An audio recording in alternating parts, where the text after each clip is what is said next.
So we've talked some about damage functions, which is a way of measuring how people are harmed by something, pollution in our case.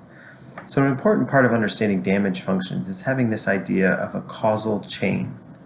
So what I mean by that is when we think of pollution, we usually think of it coming out of a smokestack or being dumped out of a pipe. So that's the emissions. That's the pollution coming out of the factory or the car tailpipe or off the farm field, whatever the source is.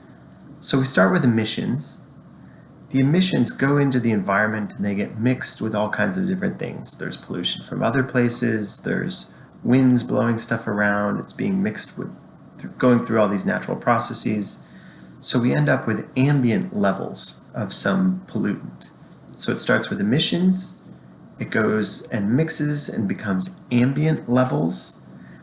From there, we look at exposure to people. So that's the main damage that we're going to look at in this class.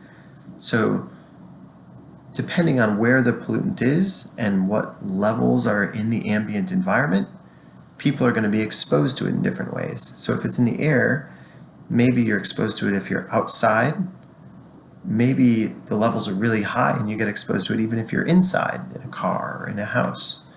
So that's the exposure level in this chain. And then the final level is the dose response within the person.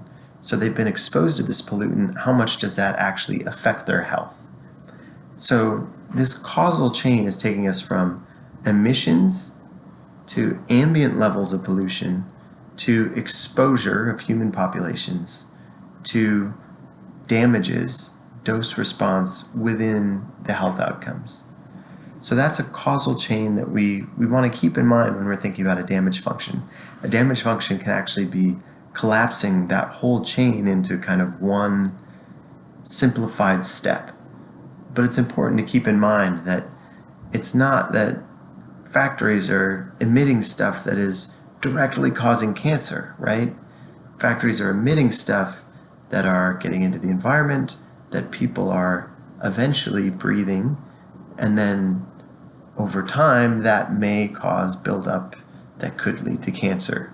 But there's a long chain and often a long time involved between when we have emissions and when we have the actual damages at the end.